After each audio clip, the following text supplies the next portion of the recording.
For centuries, searchers have dug deep into the depths of this small island. Each hunt brings back only fragments of the supposed treasure that lies beneath the earth. Hundreds of people have sunk millions of dollars into the search. Is there a treasure chest waiting for them at the end of the hunt, filled with riches beyond their wildest dreams? Or will the search turn up nothing more than fool's gold? This week's episode is The Oak Island Treasure.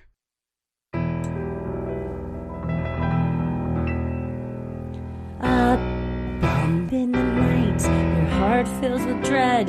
Probably a murderer who wants you dead. It could be a ghost, a demon, or worse. Perhaps you're the victim of a witch's curse.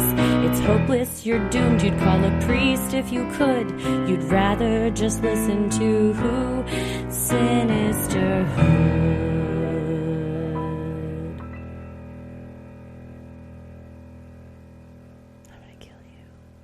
I have watched almost the whole first season of this History Channel show now. Okay, I was like, did you do it before we decided on it or after? I've watched a few episodes years ago, and then I revisited it because I didn't remember some of it, and now I'm almost finished with the first season. So, do you think you'll continue on? I think so. I have some opinions about the show. The internet has a lot of opinions on the show. And some questions about buried treasure in general. I don't think I understand buried treasure. Like, what do you mean? Well, if you bury something, don't you have the intention to go back and retrieve it?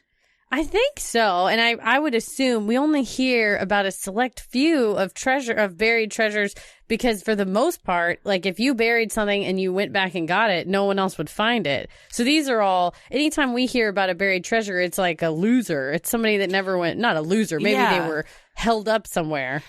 That's what, because I told Tommy last night, I was like, I don't think I understand how buried treasure works. And he was like, well, equate it to if you robbed a bank and then you rent and hid all your cash until things like calmed down, and then you went back and got it. And I'm like, but nobody ever goes back and gets it. Yeah. So what happened? I mean, I guess because of the time that this supposedly happened, where the treasures of whatever theory you want to go with of how it got to the island, like things were more dangerous and it wasn't as easy. But also my biggest question / issue with the show, or the whole concept in general, and we'll get to this in a lot of detail. Who the hell is going to go to the lengths to create the type of contraptions and dig to the depths of where these things are supposedly? If I'm going to bury a treasure, 6 feet max I'm done after that. What is that? Is that Norm Macdonald that has a whole bit about someone's buried in a shallow grave? He's like, of course it's shallow. No one wants to dig that much. It's a lot. It's very hard to dig. Too much. And they're saying that like back in the Aztec Empire era that people were digging like 300 feet into the ground and creating all these tunnels and booby traps and fake beaches. And I'm like, who has time for that? You lived till you were like 30 back then. Like you're going to die before you finish burying your treasure.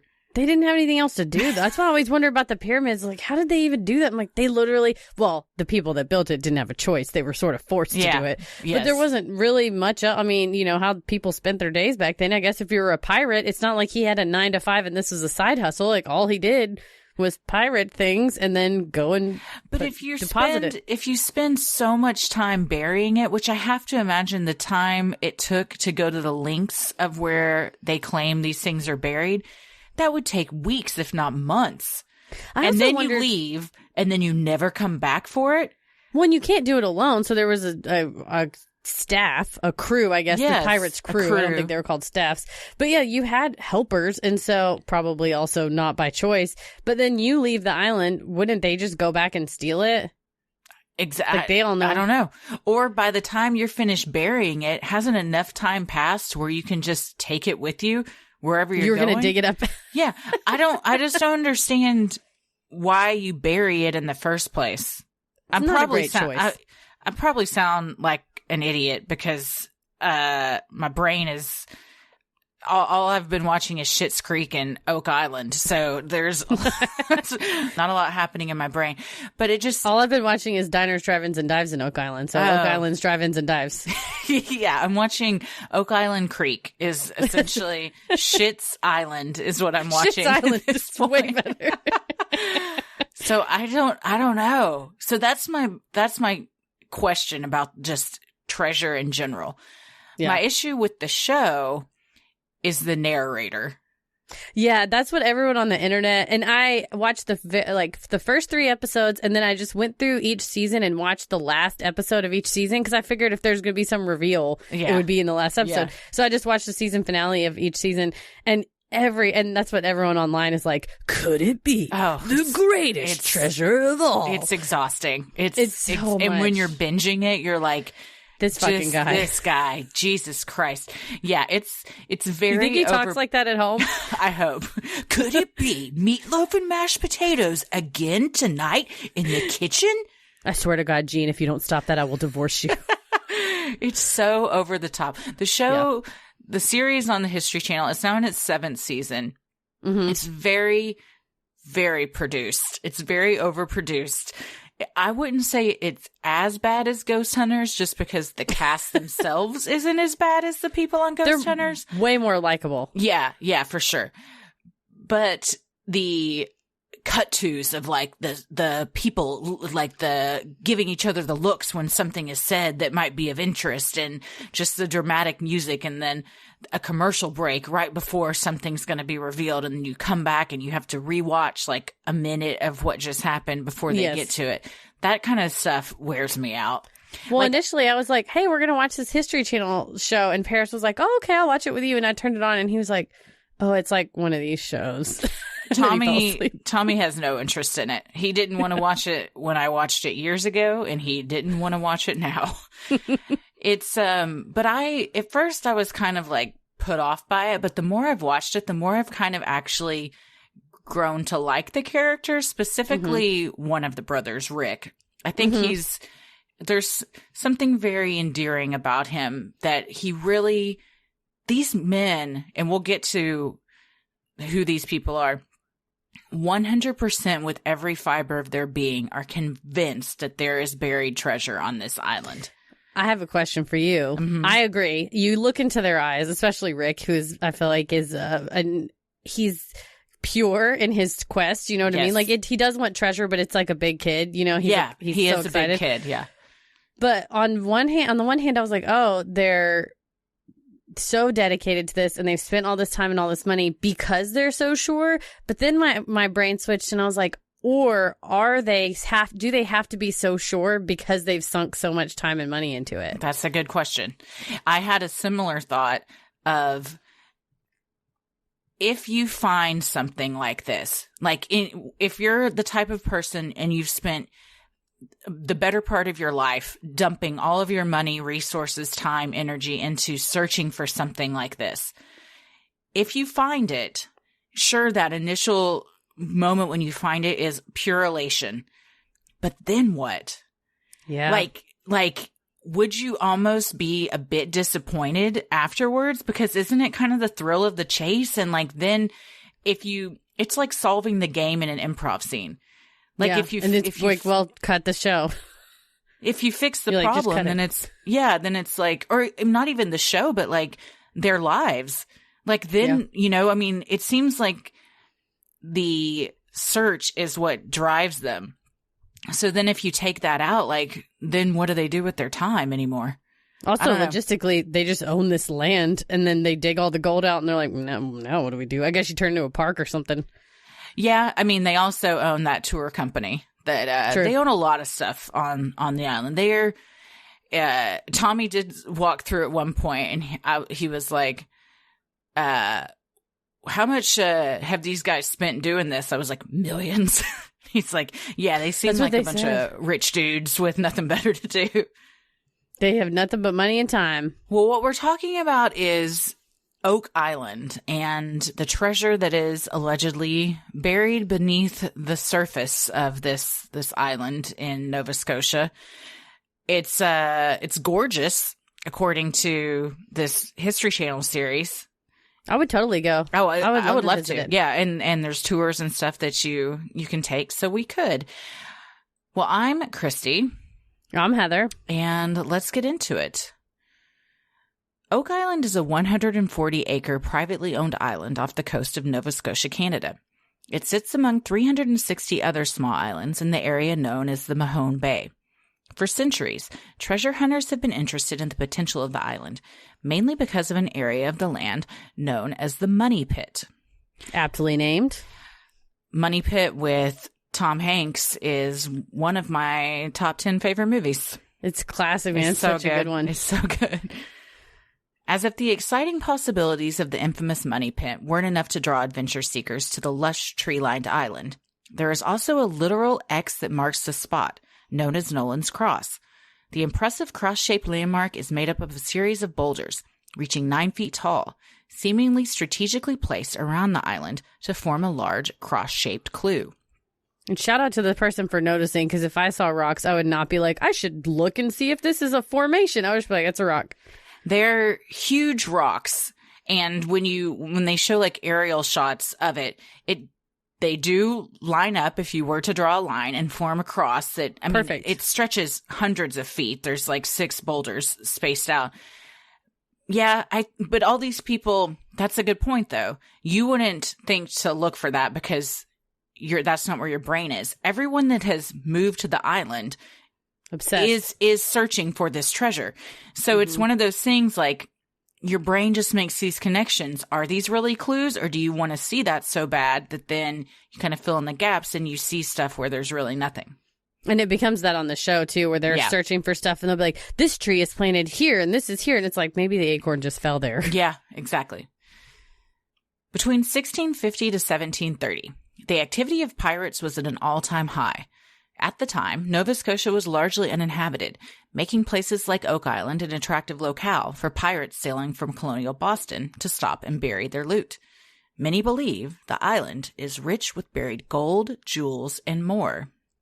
The first inklings that precious treasure might be buried on the island dates back to 1795, when Daniel McGinnis, a teenage boy living on Nova Scotia, was the first to discover what came to be known as the Money Pit.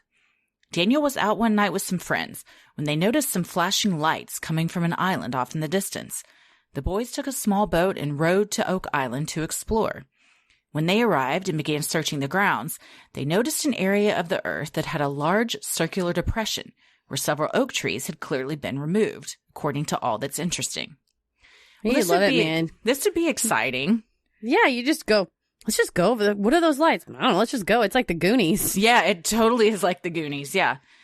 They need to remake, or not remake, but they need to make a movie about 1795, a teenager and all of his cool friends and their hunt for the treasure. That would be fun. A period piece, but it's like the 80s. Yes. Yeah. It's the style like of an 80s movie, but it's happening back then. That would be super fun. And he has like a crush on one of the girls. It's, like on the Goonies. Yeah. Yeah. So good. As Daniel and his companions began to dig, they didn't find mere dirt. Instead, they began to encounter wooden planks that had been buried by man. The planks seemed to have been built as a type of platform and were located every 10 feet, as far down as 30 feet. The boys believed they had unearthed something spectacular, but their limitations prevented them from digging any further. Years later, they were finally able to return with fellow neighbors and better equipment to help them dig beyond the oak platforms. I mean, that's something. They're not just finding dirt and just keep going down. That's, especially if it's every 10 feet exactly, it's purposeful. And it's teenage boys. That's a lot of digging. That's hard to do. Again, what are you doing in 1795? Nothing. This is your life. This is how you entertain yourself. Pretty much. Beyond the planks, a layer of charcoal was found at 40 feet, putty at 50 feet, and what appeared to be man-made mats woven from coconut fiber were discovered at a depth of 60 feet. The most surprising discovery, however, was made at 90 feet below the surface. Here, a stone engraved with strange hieroglyphics was found. The code was translated as reading, 40 feet below, 2 million pounds are buried. Since this was around the time of the end of the pirates' era, the islanders believed that all of these obstacles and clues hid a trove of pirates' gold. I mean, this would be as exciting to find now. But back then, you're like, this is it. we've made it. It's like pirates were legitimately, they had just been in existence. Like now, if you hear about a pirate, it's kind of not, I mean. It's a fabled tale, but it's like, no, they were real things. They just 100%. Happened. They still exist, just in a different form. Correct, yes. More of like the Tom Hanks movie. Yes. What was that? Captain? Terminal. No, I'm just kidding.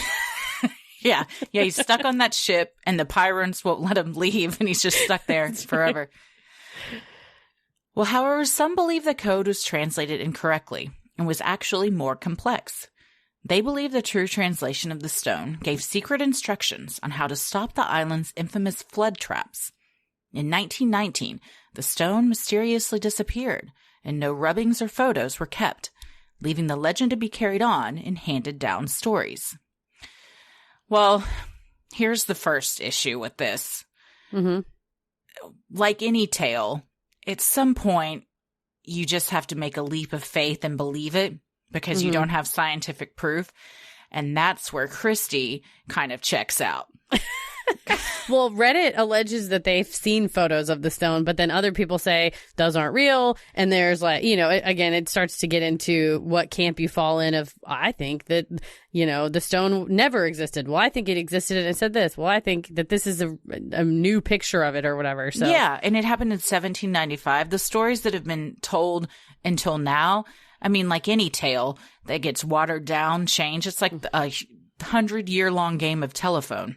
Mm-hmm. It's all everybody's interpretation too, and what they little bit tinged with what they wished it said. Exactly. The McGinnis, Vaughn, and Smith families were the initial searchers who dug deeper and deeper into the earth. However, they were never able to dig further than 108 feet, despite their numerous attempts. At this depth, the space would become flooded with water, bringing their quest to a halt.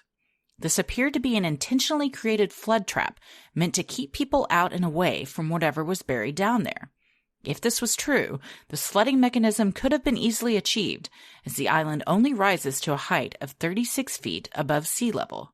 So you're not really fighting gravity here. If you dig the right kind of holes, you could just suck the seawater in. Yeah, and from what I've read about the topography of this area, there's a lot of it's anhydrite, which is a type of like limestone and other things that create just like natural caverns and sinkholes throughout the island, which is a lot of people think that these supposed flood traps are actually just the makeup of the island. It's just doing it on its own. Yeah, it's just, because of the soil and everything, and they just naturally create it, which to me makes sense. More sense than someone digging 300 feet down and connecting it out to the ocean and somehow back then having the knowledge of how to make all of this work. That it's basically part I can't Isaac wrap my Newton. head around. Yeah, I can't wrap my head around that. Yeah. The searchers tried to pump the water out of the pit, but failed. The following year, they attempted to circumvent the issue by digging another 100-foot pit parallel to the original money pit. From there, they dug a tunnel between the two pits. However, this idea also proved to be unsuccessful, as the new pit and tunnel both flooded with seawater, forcing the treasure hunters to abandon their search for good.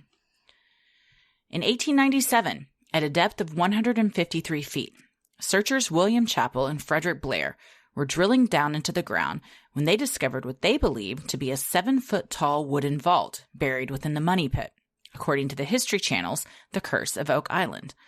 While drilling, they also struck what appeared to be a metal casing around parts of the vault. The men believed that the iron plate had been placed there to protect the vault and prevent anyone from gaining access to it. When they show it in the History Channel, I mean, they've illustrated it as if it were like a shipping crate with metal and almost, it looked like rock around it. Yeah. That's one thing I really like about the History Channel show is the illustrations, because it really helps you visualize when there's no type of pictures or anything available, like how this all would have worked, especially when they show like, we'll get to like the diving down into 10X and all of that. Like I found all those illustrations very helpful. But yeah, so basically they drilled down, and then when they would pull the drill back up, there would be little pieces of wood within it. So they assumed they had hit some type of like chest or wooden vault or something like that. And then when they hit the metal, that it had been placed there, as a type of like insulation so nobody could steal it, essentially. Mm-hmm. Numerous excavation attempts were made to reach and unearth both the wooden vault and metal plate. Each attempt failed, however, as the drilled holes would inevitably fill with water and flood. In 1899, the men finally abandoned the project. Hunters now refer to this area as the Chapel Vault. During his attempts to unearth the vault, Frederick Blair also became intent on discovering how the island's supposed booby trap flooding mechanism worked. Blair concocted a plan where he would pour red dye into the money pit to test his theory that the flood traps were powered by ocean water from Smith's Cove, another area of the island. Once the dye went in, his theory was proven true, as the area to the west of the money pit around Smith's Cove ran red with dye. But then, 2 other beachfront areas on the south shore of the island turned red as well. Blair concluded that the flooding booby traps protecting the money pit were sourced by ocean water from at least 3 places. Centuries later, this test would once again be administered by brothers Marty and Rick Lagina. Interestingly, their test did not produce the same results, and no dye seeped into the surrounding ocean. Yeah, that's fascinating. There's 2 different results, but I don't know, maybe, like you said, the sinkholes, maybe where the water was leaking out before, it's shifted in a couple decades. There's a lot of scientific research on the internet that explains like how all of this would happen. And it's tedious to read through all of it, and we'll post links to a lot of the articles in the show notes because some of it is just easier to like read and digest and try and rehash. But basically, yeah, what you said. It's all just the topography and makeup of the land and how things have eroded, and just over time, all the sinkholes and natural formed caverns just kind of lead to each other. Well, and also that people just been digging on it for 300 years or whatever, or 200 some odd years, that, you know, whatever it originally was, or whatever it even was, you know, 200 years ago or 100 years ago, people screwed it up because they're just shoving like massive industrial drilling machines into the ground. Tons. Yeah, it's gonna mess with the... They're setting off dynamite. Shit's blowing up everywhere.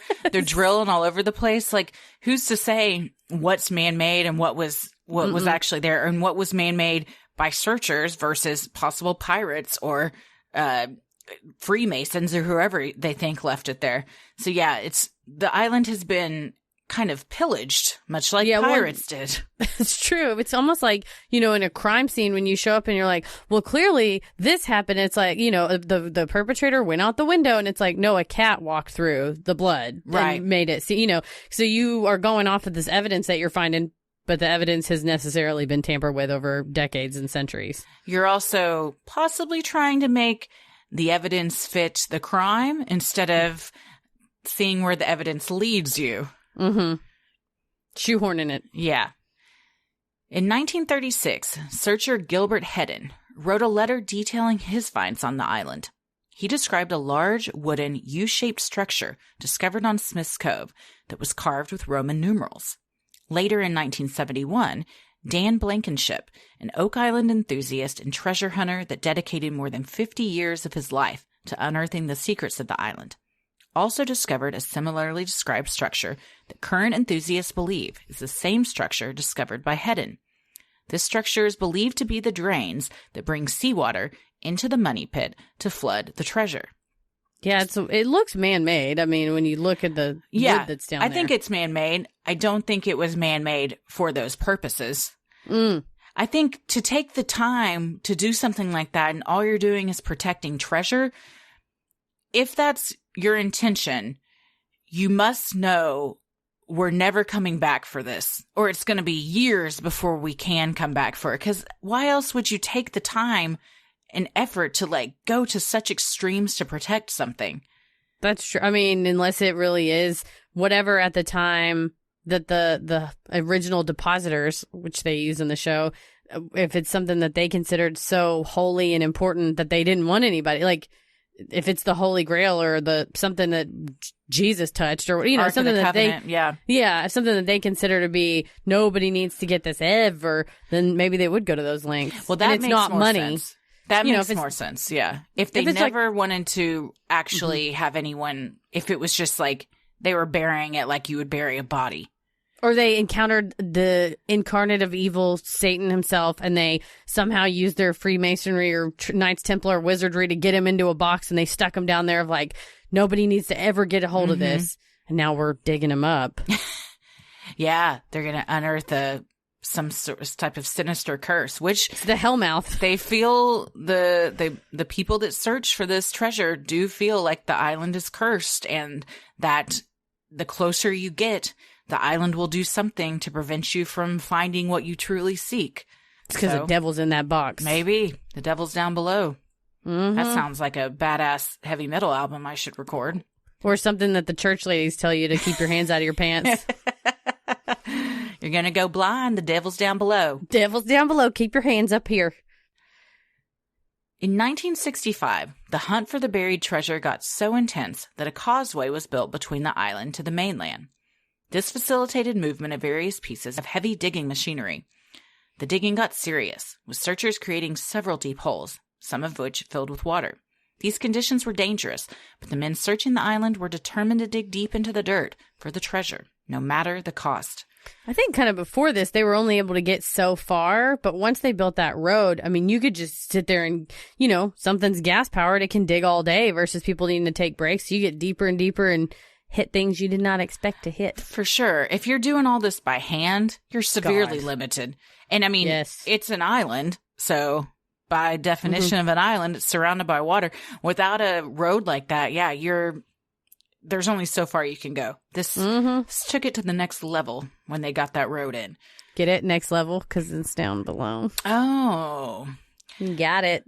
On August 17th, 1965, searchers Robert E. Rustall Sr., Robert K. Rustall Jr., Syria Hiltz, and Carl Grazier were working diligently on their most recent dig site. The Rustalls were working on a shaft they had built along the beach. The shaft apparently struck something beneath the earth because a poisonous gas began to seep out.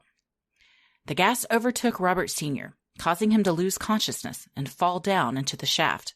Upon seeing his father fall, Robert Jr. jumped in after him in an effort to save his life. Syria Hiltz and Carl Grazier, who were digging nearby, also jumped in to help. But the gas overtook all the men, and tragically, they all perished. The men who lost their lives on Oak Island that day in the so-called Oak Island tragedy have since been commemorated with a memorial stone placed on the location that bears their names. And these were the 3rd, 4th, 5th, and 6th people to die on the island. So 2 people had died before them. Yes, and a boiler exploded.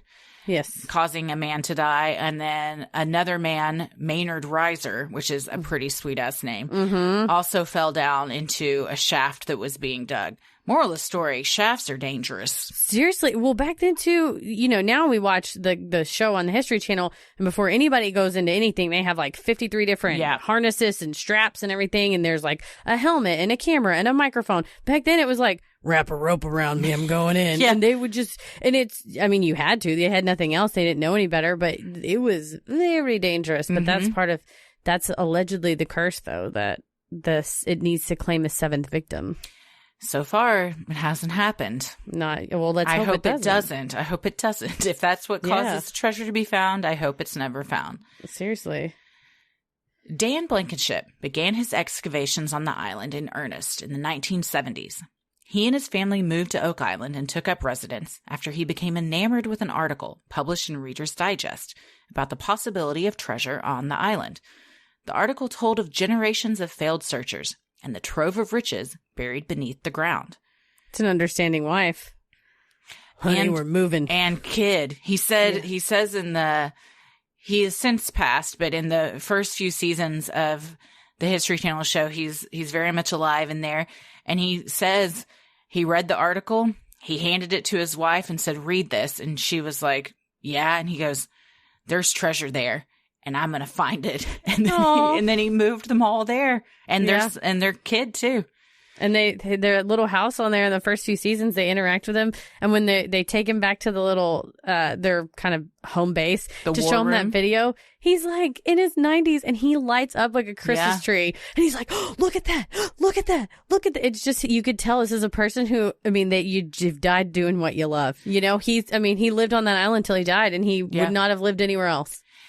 And that's why I find the show endearing and can kind of deal with the dramatics of the production and the narrator is because you really do see, I mean, he's 90 something on the show and you see him light up. Like, he, to his bones, believes there is buried treasure on this island. And that's just like very endearing. Mm-hmm. And there's something very sweet and special that you would, I mean, maybe also kind of crazy that you move your whole family to this island and like dedicate. It's passionate.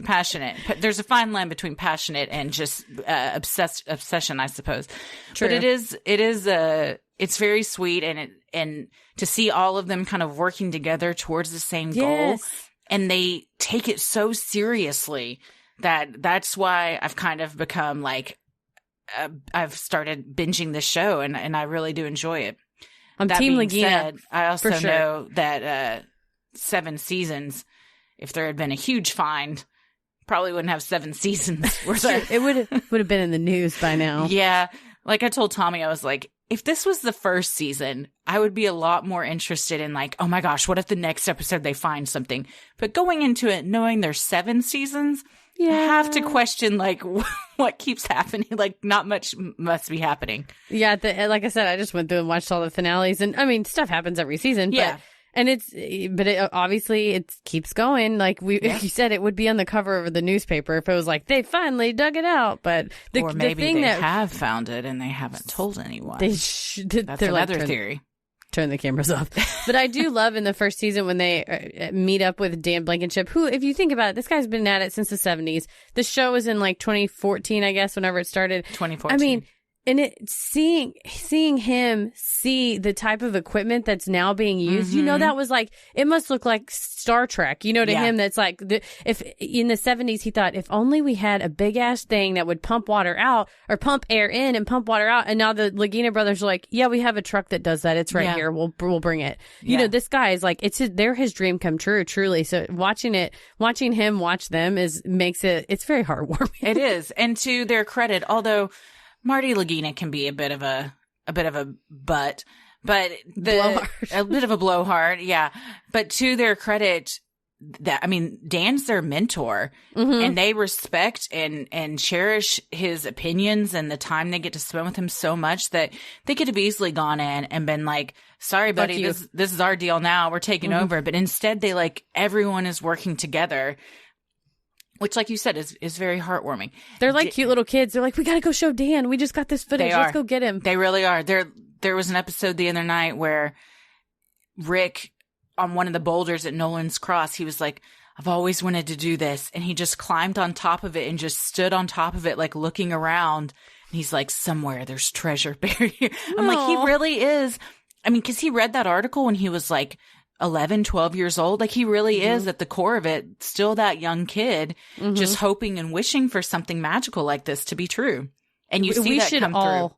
Be so lucky to grow up to be what we want to be. Right. Exactly. Well, mine was a ballerina, so that's never going to happen. But. I wanted to be a trapeze artist.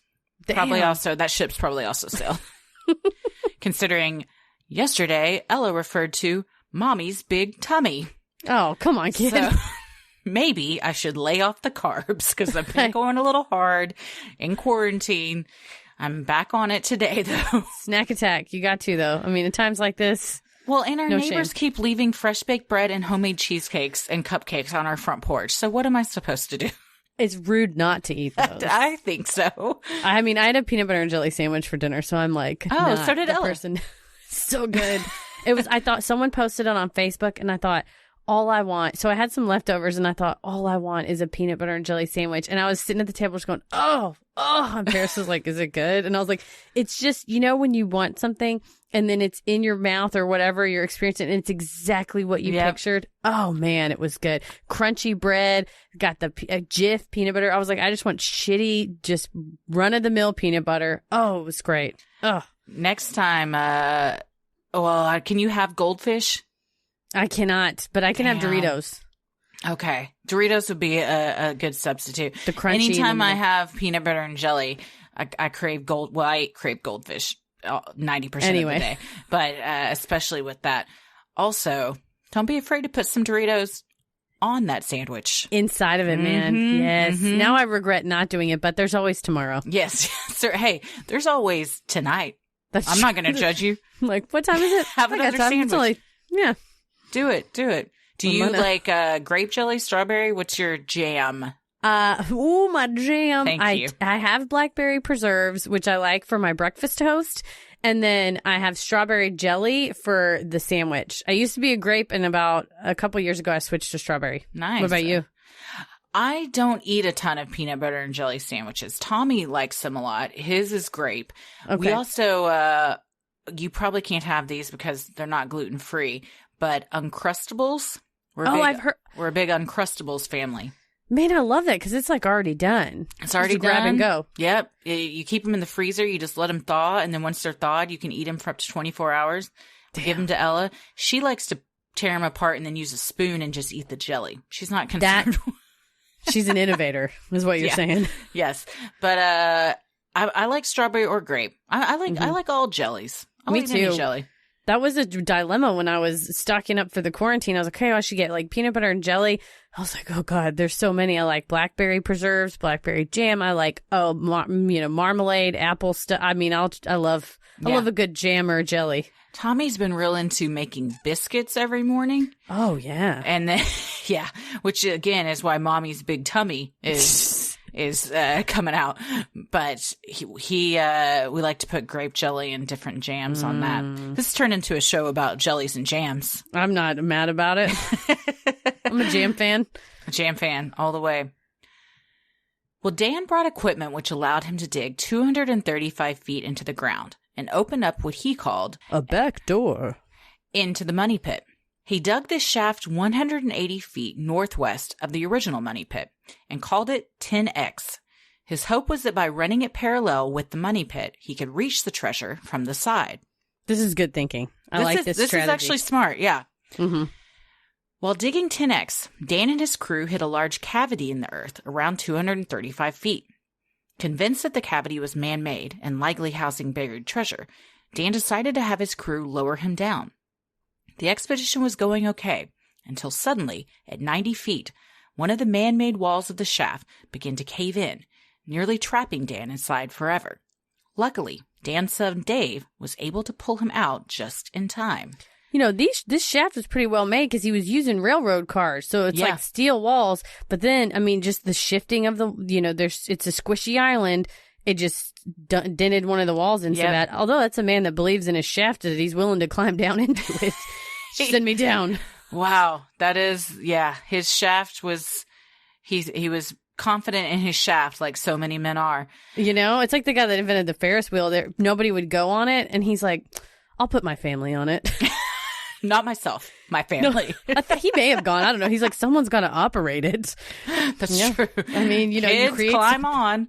That is that or a roll. Anybody to first test out like a roller coaster or anything like that, you've got to have some cojones or some clitoris, which is something I just made up. Clitoris. Oh, that was real dumb. But if you watch the History Channel show, I mean, this 10X thing is still there and the focus of season 1.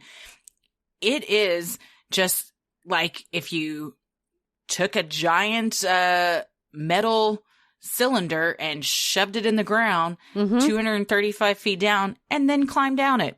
And that's amazing. In fact, he did it in like the 70s. Yes. Again, it's 27 inches in diameter is the pipe part of it. Since then, they have drilled a larger opening on top of it. But originally, it was just that thing into the ground. 27 inches. That makes me feel uncomfortable. It's like you'd be like a tube in the thing at the bank. You'd be the little container. Watching the diver in season 1 go down there gave me flashbacks to Ben McDaniel and made me very anxious. I was sweaty watching it because and those guys love it. I mean, it's a thrill for them to do that kind of stuff, but I'm like, I can't imagine something that would make me have a panic attack more than just like being trapped in a tube. Yeah, trapped like you're being buried alive in a watery grave. Yeah.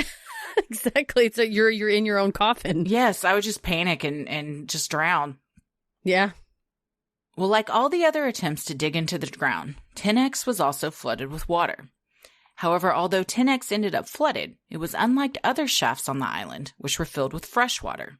Strangely, both the Money Pit and 10X were flooded with salt water. This led treasure hunters to believe that the Money Pit was intentionally flooded by the treasure's owners with an ocean water trap, and 10X was dug in a way that got between the Money Pit and the source of the floodwaters. This is a scene, I believe it's in the first episode maybe, where Rick Lagina grabs a fistful of this water that they're sucking out of it and sticks. He goes, Dan Blankenship goes, "It's salt water, not fresh water, you know?" And Rick goes, "Oh, really?" And Dan goes, "Yeah, taste a little bit." And instead of just sticking his hand in, he scoops a fistful of water and goes, and Dan's like, "Well, I didn't tell you to drink a gallon of it." Gross. But it's like this sludge water that's been in the middle of the island. But yeah, I think that's kind of their argument was, well, if it was really just a sinkhole, it would be the natural groundwater versus sucking in from the ocean. But he took a slurp of it to be sure. Yeah, well, you have to. It's the only or way try to to float in it. Those are the only ways you're going to know if it's salt water. He's getting in that dumpster float tank. Well, next, Blankenship lowered a camera into the shaft to see what was in the cavern. On the grainy video, it appears that a tool resembling a pickaxe is lying on the sandy floor. The video also shows what looks like a post or beam protruding from the floor of the cavern. The outline of what could be a box or chest is also present, and even a dead body. Ooh. So this video is very grainy, very murky. There's not a lot of visibility. Back then, of course, the cameras aren't as high-powered as they are now. So, and they show the video a ton on the History Channel show. It does look like what he thinks he's seeing is really there. It's not an unreasonable interpretation of the video. No, not at all. Not at all. While the idea of a man-made cavern housing buried treasure and the body of someone who possibly met their fate searching for it is certainly intriguing, the website The Oak Island Compendium claims that there is a much more logical explanation. When Blankenship first began to drill 10X, his original notes show the cavern they discovered was at 230 to 233 feet. Excited at the possibility that they had located a literal treasure trove, Dan began blasting the surrounding area in an attempt to explode the treasure chest within and send gold coins and jewels spraying from the hole. Sadly, this did not happen. What is this, the Wile E. Coyote method? What did you think? It's the 70s, Heather. It's the 70s. That's what He's I'm like, saying. "Give me some of that Acme Dynamite." Yeah, it's the wild, wild west out there. So who knows what's real and what's not at this point? People are just drilling and blowing shit up all over the place. Blew a literal hole in the island. And later on, they're like, "There's a cavern here." It's like, do you think that the dynamite maybe made the cavern? Possibly. Maybe. The more likely scenario for the larger cavern that 10X houses today, from 217 to 233 feet, is simply the result of Dan Blankenship blasting and then bailing out the broken rock from the bottom of the cavity. The tools he saw were most likely tools dropped by his own crew into the hole, and other shapes merely shadows, and one's mind making something out of nothing. Was that pareidolia? What did we learn that word on the show? Pareidolia. Yep. Mm-hmm. So you just see a shape and you think, instead of like, oh, maybe that's a shadow, you're like, it's a human body. It looks like a human body, yeah, because you want there to be something mysterious and exciting down there. Mm-hmm. So if you're in that mindset, you're going to see things that kind of fill in the gaps like that. And your brain wants to put the puzzle together. Yes. By the 1990s, Blankenship had run out of money and was soliciting new investors who could help fund his continuing quest for the treasure. He was not successful, but it seemed he was successful in his dig. In December of 2003, Dan Blankenship, who along with the man named David Tobias, owned a controlling interest of 78% of the island. They announced they had made a new discovery. Those who follow Oak Island updates waited for the big news, but it never came. The two men suddenly stopped work after that failed announcement, and the ownership of the island changed hands. Liquidators were appointed by the local court to offload the island at its then market value. Although there were calls from preservation groups to have the country of Canada or the province of Nova Scotia buy the land, neither sovereignty put in a bid. Sounds to me like they went a little bankrupt. Yeah. Which is a shame. Do you think the big announcement was just to try and get people interested in possible donations and investors? Yeah, I mean, that stands to reason that you go, hey, can I have some money? And they go, what have you found so far? And you go, yeah, about that. Not a lot. Versus saying, we have a huge announcement. If you want to hear what it is, little money. Yeah, yeah. It took several years for the court-appointed receiver to sell the island. In February of 2013, brothers Rick and Marty Lagina traveled to Oak Island to check out the dig sites and determine how they would proceed. They decided to buy a controlling interest in the island, along with several business partners. As a young boy, Rick Lagina had read the same Reader's Digest article that had also intrigued Dan Blankenship about treasure on Oak Island. He became so enamored with the idea that his interest rubbed off on his younger brother, Marty.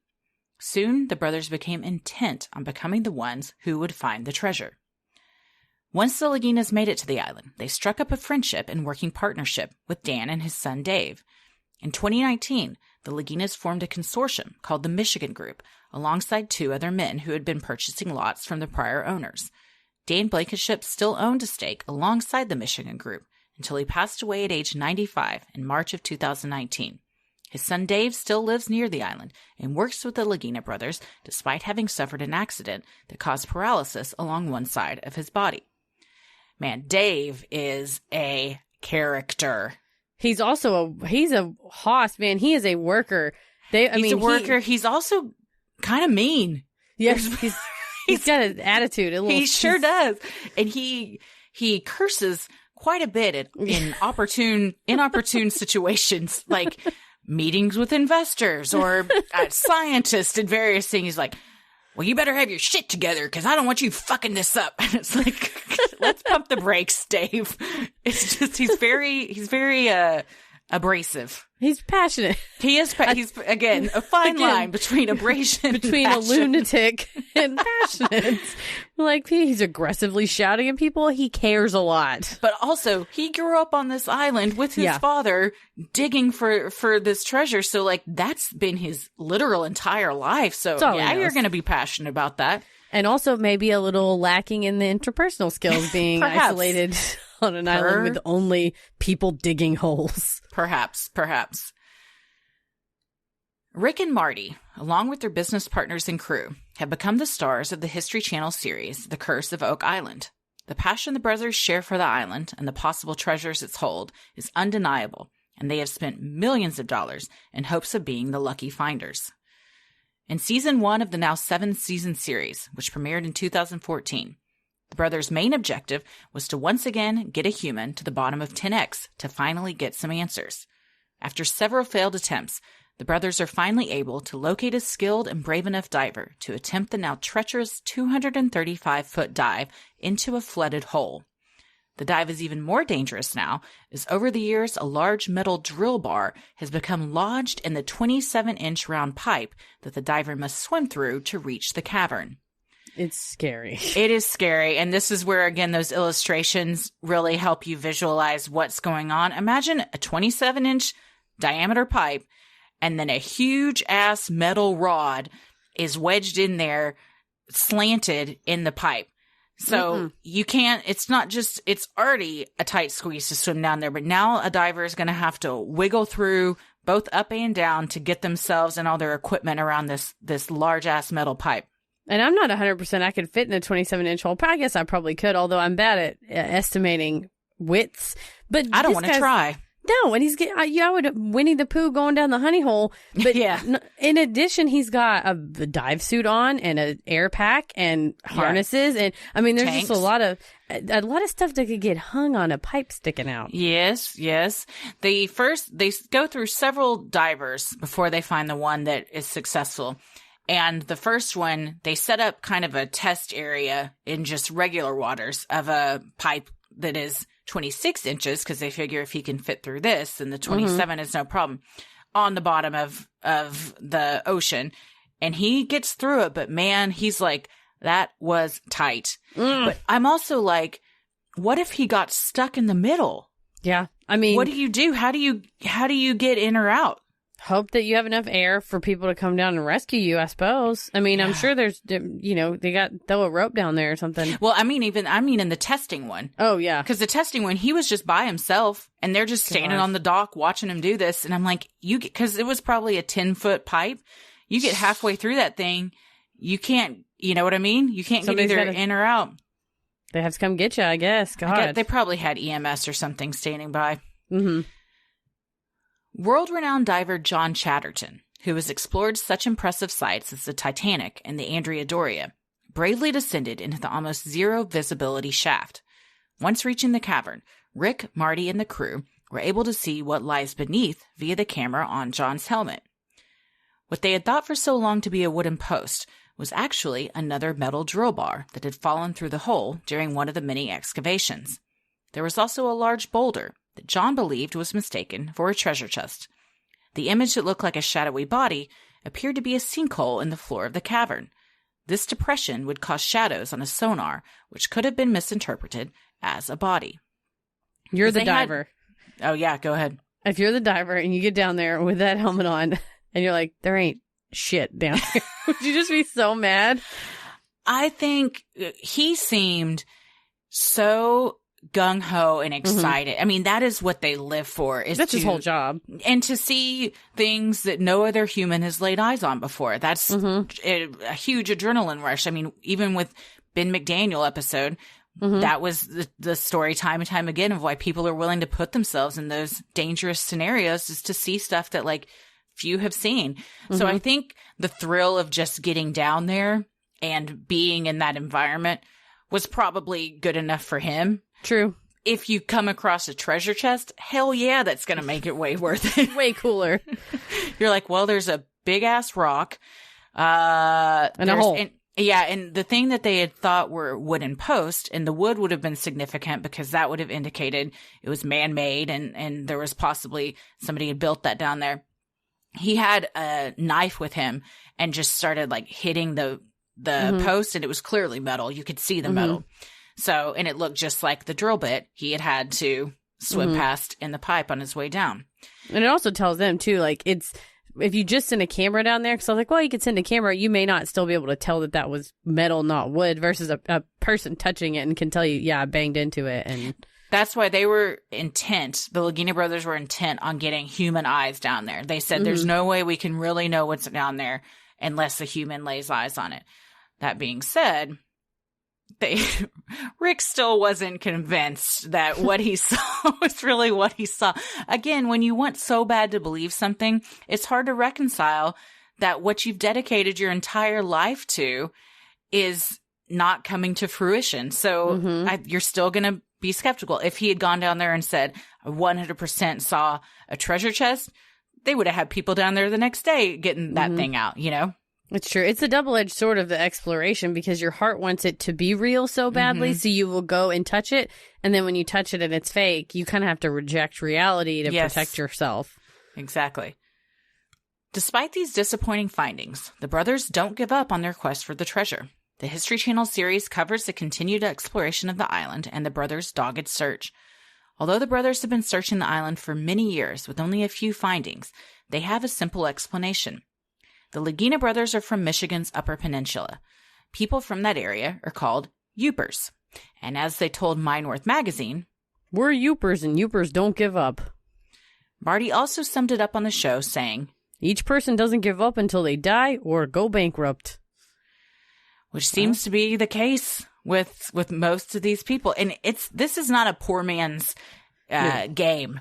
No. You can't just have a wish and a dream and go out there and hope you find this. I mean, they dump millions into this and buy huge bulldozers and all sorts of cat machines to make this happen.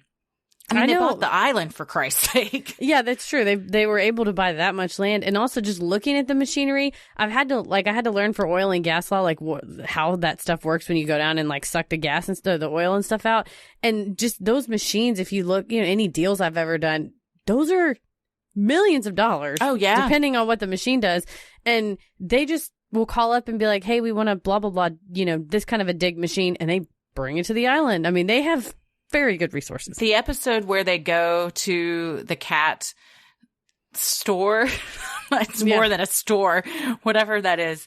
And they walk in and Marty straight up says to the sales guy, this is like pornography for us. Yeah. Like seeing all of this. And they're like, oh, I really like this bulldozer.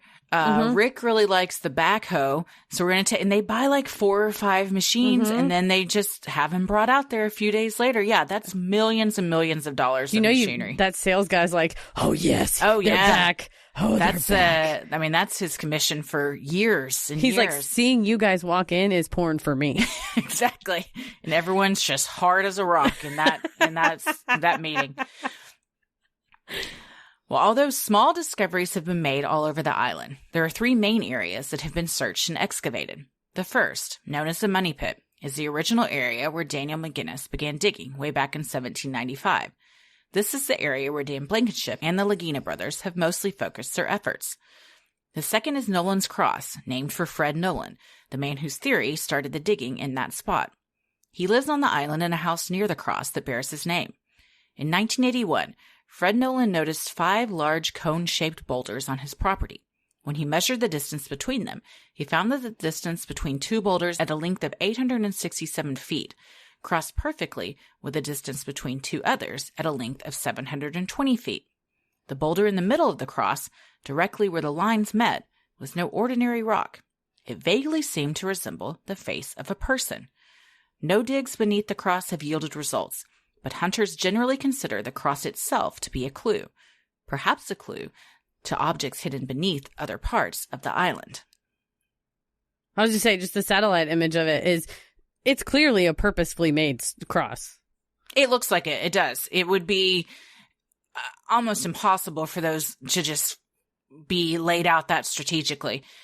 The one that looks like a face, again, I think some liberties were taken on, I want this to look like a face because they show it on the show and they're like, clearly this is man-made and this has been carved. You can see here that it's been carved and here's the chin and here's the nose. You're like, if you want it to be a face, it could be a face, but it also just kind of looks like a boulder. That's like whenever I was shopping for a house and you were going with me on the tours and we saw that tree and I was like, you go, hey, look, this tree looks like a butt.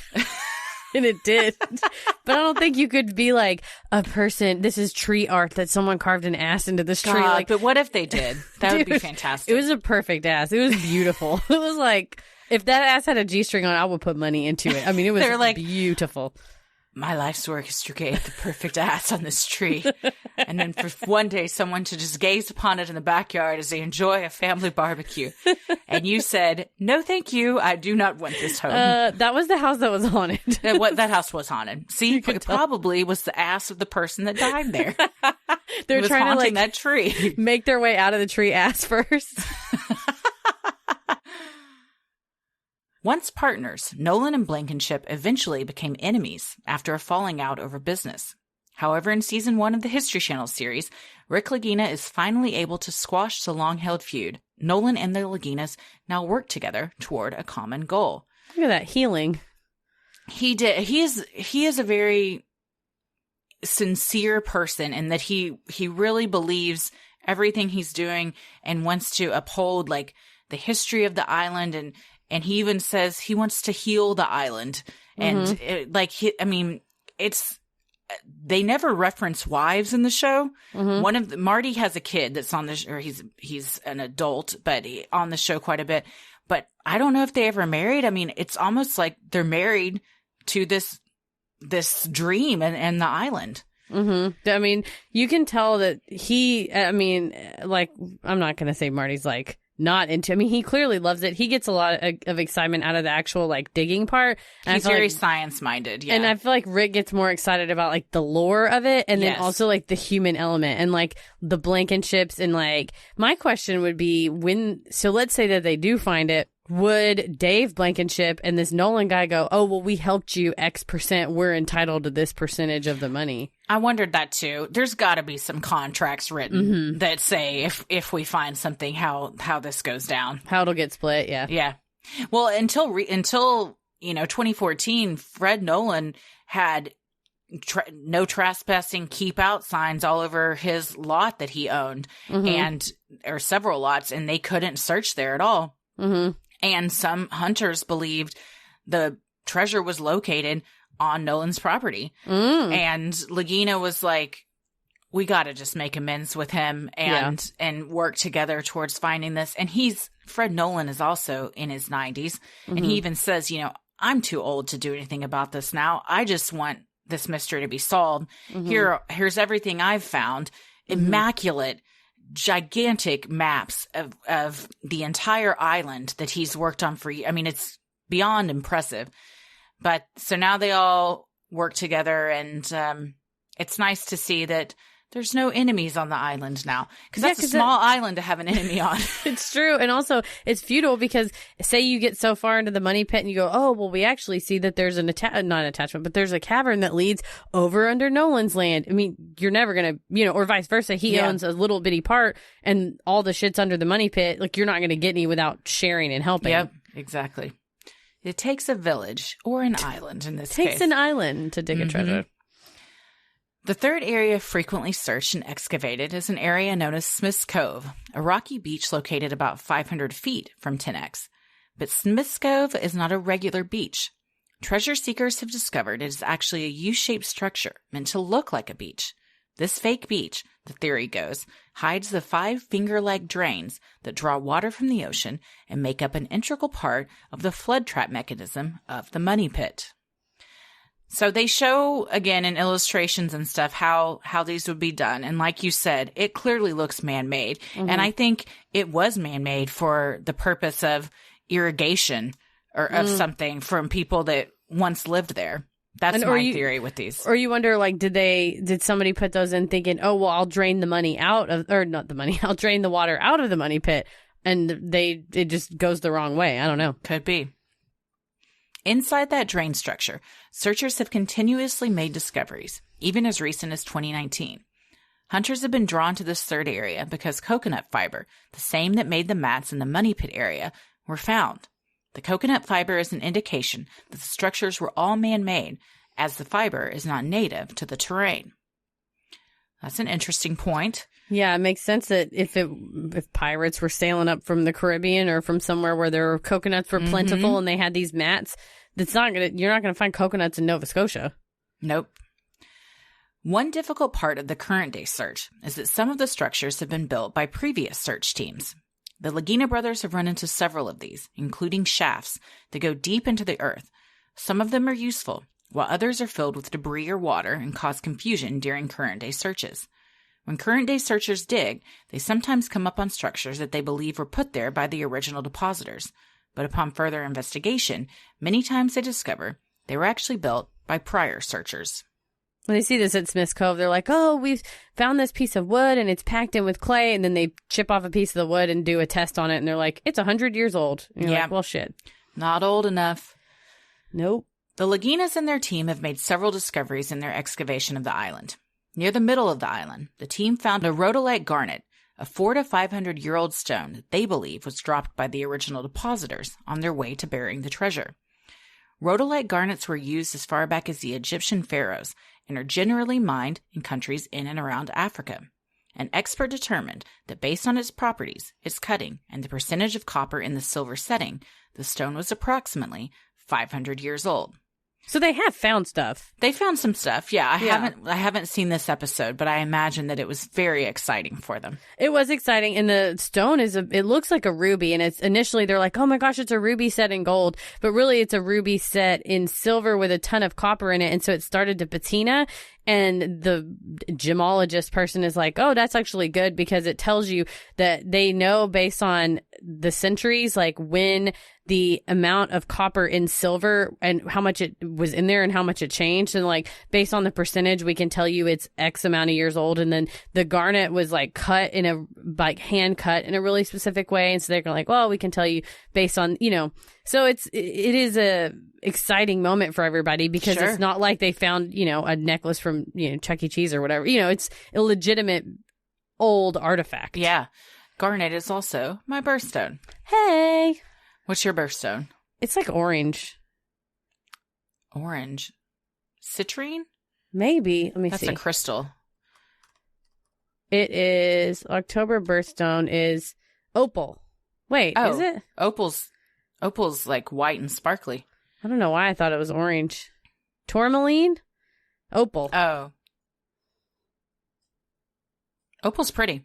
Yeah, they're both really pretty. Oh, there you go. I didn't even know. I thought it was something that was orange. Maybe, I don't know what I was thinking. Maybe pumpkins, because your birthday's around Halloween. Is that your birthstone? Your birth gourd? Pumpkin. Yeah, what's your birth gourd? My birth gourd is a spaghetti squash. What about you? I guess mine would be, gosh, I don't know. What's in January? There's not a lot of gourds in January. Winter. You need a winter gourd. Yes, a winter gourd. It's a winter gourd. The team also found an iron cross that was from the 13th century or older. Its design was similar to crosses from European prisons and architecture from that era.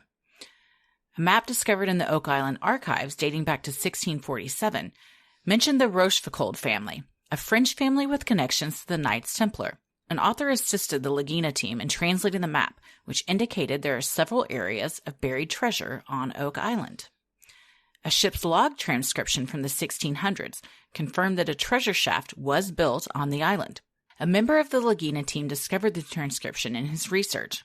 Once deciphered, the log included a description of building a shaft to hide a treasure, a description that was too similar to the money pit to be a coincidence. A man on board the ship was named Jean-Baptiste Louis de Rochefoucauld. He was a member of the same French family referenced on the older map. The Lagina's team speculated that the Rochefoucauld family was involved in the Knights Templar and the related Freemasons, which ties to one of the many theories of the source of the treasure. They get very excited about this in one of the seasons. Oh, I imagine. I'm talking to the author, and they have this like historian guy, which people on the internet kind of roasted, who had these theories that it was like the Knights Templar, who they probably knew Thomas Jefferson, so he was probably on the island. You're like, wait, what? There's a lot of leaps this guy makes. There's a lot of theories in the season I'm watching right now. There's no shortage of theories. Everything from the Aztec Empire to Shakespeare to pirates to the Freemasons. Everyone's got their own beliefs of what happened. And you know what? Who's to say who's right and who's wrong? Exactly. And then the thing is they come up with these actual legitimate pieces of evidence, right? The rhodolite garnet is a legitimate thing that they found. And then the interpretation is, oh, it was from Marie Antoinette, or oh, it was from the Aztec Empire. You know, so it's always the devil's in the details. It's always in like, the interpretation of what the map means. There's some science, but then based on that science, a lot of assumptions and leaps are made. A lot of leaps. Yeah, a lot of leaps. A more recent project has been to dig out the Smith's Cove Beach area in order to discover the flood tunnel convergence point. The Lagina team hopes to find the spot where the ocean water is being let into the tunnels so they can stop the flood trap. They discovered chunks of clay packed on top of wooden boards that comprise the walls of the drain tunnels. The issue again is that the men are able to determine whether the tunnels were dug by the initial depositors or whether they were made by searchers centuries ago who were hoping to stop the flood trap in their own way. Nevertheless, the Lagina brothers continue their search. Rick is a retired postal service worker who devotes himself full-time to the study of the Oak Island mysteries. Marty is an engineer and has worked in the energy business for 40 years. He continues his lucrative career even as he takes a few weeks each year to help his brother dig on the island. He even started a company that drills oil and gas wells and leverages that knowledge to search Oak Island. He also owns a successful winery and is a producer of the History Channel show in which he stars. All in all, he has an estimated net worth of $100 million, according to CheatSheet.com. Yeah, the My North magazine, when they go to interview him, they talk about how massive his house is in Michigan and everything. So they're not, at least Marty is not hurting for money as far as just buy that tractor, buy that drilling, and then he brings stuff in from his own company. And if he's used a piece of machinery successfully to say frack and dig out some, and suck out some oil, he'll just go, yeah, we'll use that let's go use that for the island. Like we'll pump the water out and use it for the island. Yeah, this is not a poor man's game. So it makes sense that in order to fund a project like this, you're going to have a ton of money. And his business partner, who he works with in Michigan in his business, is also one of the partners in Oak Island as well. And together, they basically fund the entire thing. What I like about this, though, Rick is a retired postal service worker. His net worth is also, now that he's been doing the show, around $2 million. But his brother is using his wealth to basically fund his brother's dream. You know? And true. Rick is very, when he even writes this, in one episode, they have this, what is it called when you, a time capsule. They put things in this time capsule to bury at the commemorative plaque that has all the people's names that have died.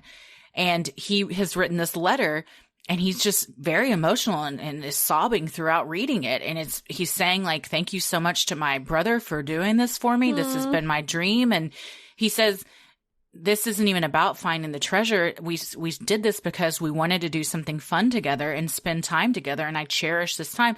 And he says that a lot, that what he gets most out of this is the memories he's making, and that he's doing something like something he and his brother have dreamed about since they were little boys, and now they're doing it. And that's awesome. Yeah. Few people can say they do that. They've clearly been best friends since they were kids. Yeah, and yes. it's very cute to watch them get, when they do, when the narrator's like, could it be the final? They're so excited about huge anything. eyes, like, just, leaning in. I mean, their ears and eyes perk up for sure. Together, the brothers have invested millions of dollars in the search, but expect to recoup it when they finally find the treasure. They are only able to dig on the island for a certain period of time, as the harsh weather conditions prevent them from continuing on through the winter. It is clear, though, that the search means much more to the brothers than just financial gain.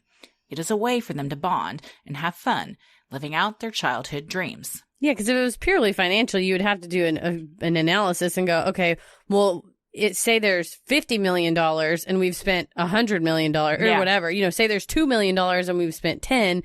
This is a bad investment, but it's a passion project. Exactly. And how does anyone know if you're going to find $1 million worth of gold or $1 billion worth of gold? But at some point, like you said, it's not, you can't even really put pen to paper on the numbers, because you don't know what the numbers are to know if you're making a good investment or not. So you just kind of have to have blind faith and be like, well, even if we find nothing, we've spent this time together and have been doing something we're passionate about. And that's quite an amazing life to live. The real treasure was the brotherhood they found along the way. The real treasure was a journey along the way. Yep. Well, assuming there is treasure buried on the island, one major question is who put it there and why. There are several theories as to the source of the treasure. The first theory is that the money belongs to the Knights Templar. The Knights Templar was a military order that fought to protect the interests of Christians during the Crusades. The Templars grew wealthy, and eventually, King Philip, ruler of the time, found himself deeply indebted to the order. So that he could wipe out his own debt, King Philip had the order falsely charged with heresy so that he could forcibly disband the group. I wish I could do that with all my student loan things. You guys are you're guilty of heresy and all my debts are gone. Thank you. Right? You got to become a king, I guess, Step one. to have that power. On Friday the 13th in 1307, the Knights Templar members found themselves being arrested and executed by the crown. The knights who managed to get away before being captured were supposed to have loaded up all the order's treasures that were obtained during the Crusades and set sail for the New World to save their lives and their gold. It is this fortune and treasure that many believe lies beneath the surface of Oak Island, a treasure that possibly includes the Holy Grail and the Ark of the Covenant.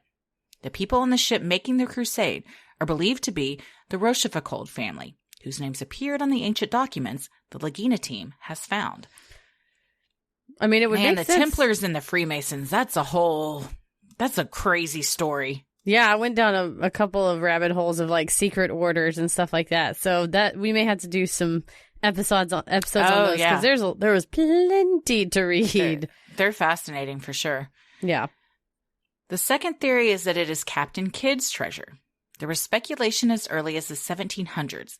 The treasure beneath the island belonged to William Kidd, a notorious pirate who was tried and executed for piracy. Legends of Captain Kidd's buried treasure were memorialized in song all the way back to 1701, including lyrics that boasted of Kidd's 200 bars of gold and Rick's dollars manifold. The specific pieces that Kidd allegedly buried deep within Oak Island are rumored to be jewels from Marie Antoinette, the last queen of France before the French Revolution, along with other one-of-a-kind pieces, like some of Shakespeare's original manuscripts and a trove of gold and jewels. Rick Lagina calls the possibility that Shakespeare's original manuscripts are buried on the island credible. That'd be something. It's funny because Captain Kidd sounds like a children's television if you didn't know that he was a pirate. But I think that kind of answers for what's the whole point of burying the treasure if you don't come back for it? I mean, they executed him, so he probably had plans to go back for it. That's true. If it is pirate treasure. But the whole execution thing got in the way. I understand burying it with the intent to go back and then you're killed or whatever and you can't go back. What baffles my mind is the lengths of burying that they have supposedly gone to. It seems overkill. It's very, and to have such limited they're using $1 million cat machines to dig down into Earth to find this stuff. How are these pirates with such limited tools and resources able to do all of this? It's a man and a shovel and a dream. That's all it takes, I guess. It's the only way. During the 7 Years' War, the British took a number of treasure, gold and riches, from Cuba. There is a theory that to safeguard this newfound treasure, the Crown instructed soldiers to hide the loot under the ground in Nova Scotia. The area was being settled in connection with the end of the war, and some believe this would be the perfect place, as it would be safe beneath the feet of those loyal to the Crown. Which that makes sense, but again, it's excessive amounts of hiding. If the Crown was just waiting for the Cuba thing to blow over, they're like, we'll just hide it for a minute. All of it, that's my hang up with every theory. Like, I'm not married to any of the theories because I can't get past the excruciating lengths to which any of these people would have gone to have buried something if they had the intent to go back to get it. If you didn't, and it was like we talked about, it's just the Ark of the Covenant, we just want to preserve it, and then no one's ever going to see it again. That makes more sense. You know what's down there? Declaration of Independence. You need Nicolas Cage. Man. He'll go down there. This should be one of the new Dan Brown. Contacted Nick Cage. Yeah, or Tom Hanks in what is it? Angels and Demons, and what was the other one? It was like the famous one. Angels and Demons was the second one, wasn't it? I think so. What was the first one Dan Brown wrote? I can't remember. Oh, that was a good book. I remember when that first came out, and I was very into it. It was all about the Freemasons and secret societies. Because he was like very, very famous for writing Da Vinci Code. Da Vinci Code, that's it. What's her name? Angela. I would bring the Da Vinci Code so I could burn the Da Vinci Code. Yeah, that's right. So the Da Vinci Code. Yeah, Dan Brown needs to write a sequel about them coming back for their Oak Island treasure. Yeah, what's he doing? He's got time right now. He's probably writing books. Write something. He's probably doing a master class. That's what everybody's doing right now. Another theory is that the treasure was put there by Rosicrucians. Rosicrucianism was a spiritual movement in Europe, similar to Freemasonry, that promoted seeking knowledge. Several manifestos were published, and Europeans were excited about the prospect of a secret society. Sir Francis Bacon, an English chancellor and philosopher, has been linked to the Rosicrucians and the Freemasons by scholars and authors, although his major biographers dispute this connection. Bacon was instrumental in settling the North American colonies and Canada, so he had plenty of reason to travel to the Oak Island area. Others believe that Bacon was the true author of Shakespeare's works, which connects the idea that the original manuscripts are also hidden on the island. You feel bad for Shakespeare because there's a lot of theories that it was either Christopher Marlowe wrote his stuff or Francis Bacon wrote it or it was another ghostwriter, and that they're like, Shakespeare never wrote all that. It's kind of hurtful. It is hurtful. Yeah. And meanwhile, he's like, no, I did. Thanks, guys. He's getting Milli Vanilli. It is also possible that the treasure has already been found. Some say that the original discoverers of the strange spot, Daniel McGinnis and his family, actually did unearth the treasure. They reportedly found the treasure right away, but hid it and wanted to keep it quiet. They kept up the ruse of hunting so that no one would suspect that they were now richer than their wildest dreams. But the McGinnis family didn't dig alone. The Vaughn and Smith families also assisted in the initial dig. Of the original families that started the dig, all three ended up with larger swaths of land in a quick amount of time, quicker than would be expected of a family of their means at that time.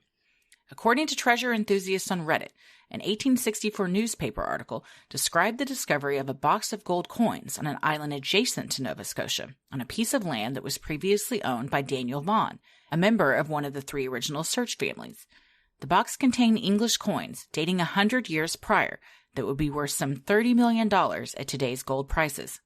McGinnis family members interviewed on the History Channel also showed off a gold cross supposedly obtained from the booty Daniel discovered, and told the Lagina brothers that the stories they grew up hearing said that McGinnis, Vaughn, and Smith each discovered a treasure chest and made off with their loot.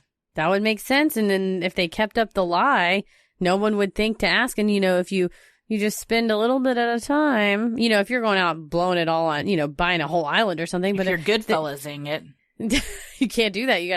You just gotta. Yeah, that's how they get you. That's how they know that you've made it big. Mm-hmm. Yeah, I mean, this would make sense. And the episode where the 3 sisters that are descendants of Daniel McGinnis come to the island, and it's very neat because they get to see like where their ancestors once roamed and put a visual to all these stories they grew up hearing. But they have this little gold cross they bring with them and show to them, and it looks very old. And they say it's been handed down after generation of their family. Again, is that true? I don't know. Mm-hmm. It's a tale that gets handed down generation after generation, and things can take on a life of their own at some point. It's true. I mean, every family, even small tales get twisted and changed. And, your parents tell you something, and the more they tell you, you hear them tell a story to one friend and then the next friend and it's just the fish gets bigger and bigger in each telling. So, this cross may have been like, this was your grandma's, then it was your great grandma's, then it was your great great great grandma's. And then it was like, they found it in the 1700s, so yeah, it just goes way back. But I mean, that would be, I would be pissed as a descendant if we weren't just fabulously wealthy. It was like, you fuckers blow all this money. You found $30 million. How did you spend $30 million? Yeah. I want more than a necklace. Yes. And then, of course, there is the possibility that the treasure simply doesn't exist, and that the money pit and other areas on the island are simply naturally occurring sinkholes with no man-made elements. Discoveries such as planks and wood are nothing more than debris that has floated down into the pits, confusing searchers and giving them false belief that the holes were man-made. Some believe that the planks found in the money pit are actually from a Viking shipwreck turned on its side, and that the wood is the backs of where the rowers would have sat. This theory goes that there has never been a treasure, and any artifacts found on the island are simply from settlers who lived there, not some type of clue to a deeper mystery. Well, that's Viking the shipwreck, saddest. that makes sense. It's true, but this theory is the saddest theory for the Lagina brothers. That your whole life has been a waste. Sure. Well, in a waste if your goal is to find the treasure. But like we said, they are getting to spend time together and do fun stuff. I mean, they say all the time, like, let's go have some fun. Mm-hmm. They love driving those big-ass machines and everything and digging stuff up. I mean, it's a passion for them. Mm-hmm. So for their mental sake, I hope that this isn't the case. Yes. But, I mean, I think it's one of those things you'll never really know. Yeah, and hopefully for them they find something. But again, like we said, it's a double-edged sword because when they find it, then their quest is over. Yeah. Well, I mean, but knowing them, they'd find one box and go, well, there's probably more boxes. Yeah, let's keep digging. sure. I mean, they're not going to be happy till all the land is gone. I was thinking about that. Like, what if they do dig down into some cavern and there's the Holy Grail and the Ark of the Covenant? Like, what do you do at that point? Yeah, who do you call? I would call a museum. I don't even know what you would do. I mean, it's going to be on film most likely. It's so true. You can't just take it back to your garage.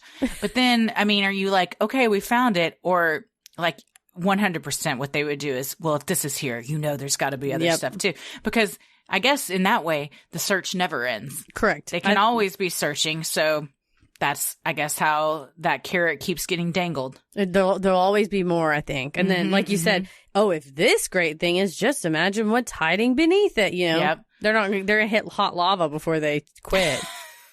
Yeah. No matter the theory, Rick, Marty, and their business partners firmly believe that treasure is buried on Oak Island. Furthermore, they intend on doing whatever it takes to find it. In an interview with the Traverse City Record Eagle newspaper, Marty said, I think there's something extremely intriguing about Oak Island. However it works its magic or its curse, depending on how you look at it, it has captivated people for 225 years now. Smart people, wealthy people, and it captures them for life. To the History Channel, Rick Lagina quoted his longtime mentor, Dan Blankenship, saying, "Keep your eyes open on Oak Island." Well, you have to, or you'll just walk right into the ocean. Or you'll fall into a pit. Fall into a hole. A shaft or a pit, or God knows what's on there. So what do we think? What's your theory? Well, I think that there, at some point, was something buried. I think that it's more likely that someone found it, like the McGinnis and the Vaughn family, or there's another theory that a former slave, a freed slave named Samuel Ball, went up there, and because he overpaid for this, like he had an inkling that there was treasure, and he overpaid for this swath of land, and then later was found like paying for things with old Spanish doubloons and stuff like that. And so I think it was found a long time ago that there's enough evidence, I think, of man-made structures that there once was something. But I think it makes sense if the initial families spent that much time, dug it all up, and then ended up going and buying land somewhere, and then, you know, they were found with a shitload of gold at some point, that it's already been found, but that people didn't want to believe it. You know, if you didn't have evidence of them going Charlie and the or Willy Wonka style of like, I got the golden ticket, you know what I mean? Like, if they didn't say something to the newspaper, there's that hope, there's that carrot that the people can still kind of chase or whatever. So I think it was probably found a long time ago. But I mean, there's not to say there's not more down there. Either that, or it's the devil in a box, and the Knights Templar don't want us to get to it. Do you think that the flooding is actual booby traps built by someone to prevent from getting to the treasure, or that it's just natural occurrences because of the topography and makeup of the land? It is. I think that it's built for a reason, but I wonder if at some point the fresh water was flooding these holes where the stuff was buried, and someone goes, oh, well, if we can build these drains, the water will drain out and into the ocean, I guess not realizing, you know, the force of the ocean. And now they've sort of caused the flood traps in trying to drain the water out, just because other holes, when they drill it, it's fresh water, and these specifically are salt water, as we saw Rick slurping it. So there's somebody messed with something that crossed the wires that got the salt water into those holes. Yeah, I think that they were built, but I also don't think they were built with the intention to be a booby trap. I think that perhaps they were indigenous people that were living there, built it as a way to just be a natural irrigation and drainage system for the island.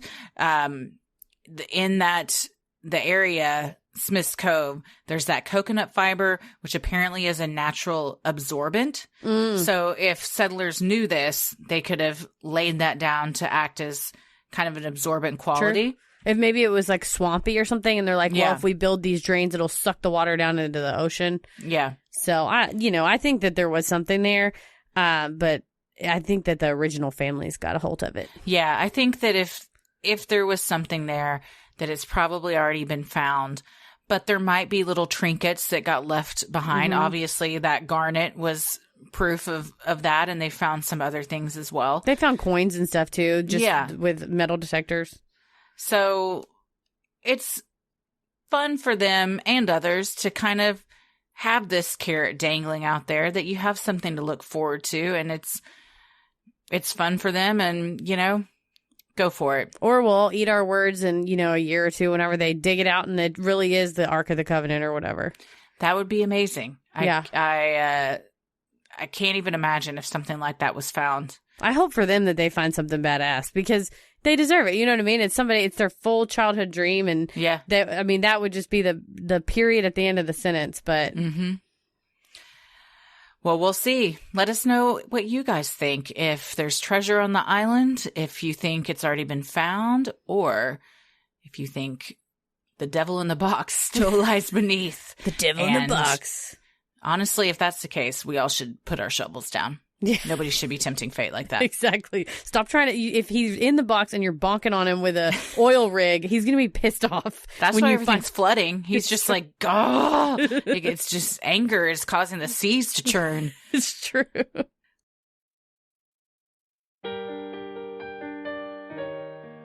We love providing Sinisterhood to you at no cost. So if you like what you hear, consider supporting the show by donating to our Patreon. We are a small operation, creating the show for you by researching, writing, recording, and producing it ourselves. Any amount is sincerely appreciated and helps offset the cost of making and hosting the show.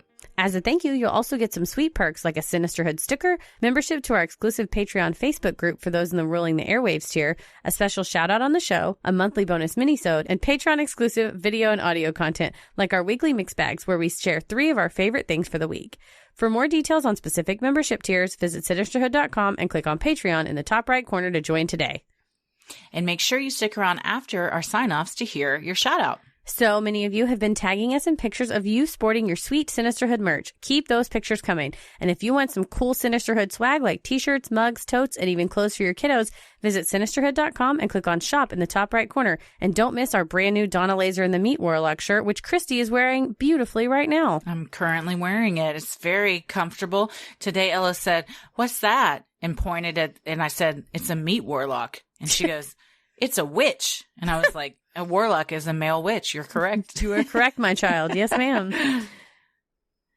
And also, for the month of April, 100% of profits from merch sales will go to the World Health Organization COVID-19 Solidarity Response Fund. The best thing you can do to help us grow is like, review, and subscribe on Apple Podcasts or wherever you listen to your podcast. And please tell a friend who you think would like us to check us out. It means so much to us and really helps small podcasts like us get more exposure. You can follow us on Instagram and Twitter at SinisterhoodPod and like us on Facebook at Sinisterhood. Christy, where are you at on the computer? I am on Twitter at Christy or GTFO and on Instagram at Christy M. Wallace. Heather? I'm on Instagram at Heather versus the World and on Twitter at MCK versus the World. As always, the devil rules the airwaves. Keep it creepy. Hey, everybody. Thanks so much for sticking around. Here are your special Patreon shout-outs. Rita Shelton. Jamie Partial. Sherry Ziegler. Grace Thompson. Jenna Gershak. Brittany Bass. Jessica. Laura Skinner. Katarina Kneff. Sarah Hickey. Danielle Callahan. Sasha Balick. Catherine Parmer. Carrie Trevino. Meg Gregory. Gabrielle Brett. Amaya Whitworth. Gray Winter. Luke Hudak. Katie Mosleski. Speaka Doll. Devin Fliss. Carrie Morales. Rachel. Anna Veland. Susie Stevens. Janet Shepard. Adriana Galvin. Lacey Grindle. Scotty Burke. Devin Prothero. Sally. Jennifer Sanchez. Natasha Walsh. Mallory Escobar. Kelsey Jackson. Esperanza Clinton. Amy W. Gina N. Cornell. Amber Salazar. Caitlin M. O'Sullivan. Lucy Took. Katie Gunterberg. Alyssa DeGrandis. Caitlin Kennedy. Thanks so much for supporting the show on Patreon. We could not do it without your assistance. We appreciate you to the bottoms of our hearts. And to the bottoms of Oak Island. Thank you so much, guys, for listening and supporting the show. Stay safe and healthy and keep it creepy. Mwahaha.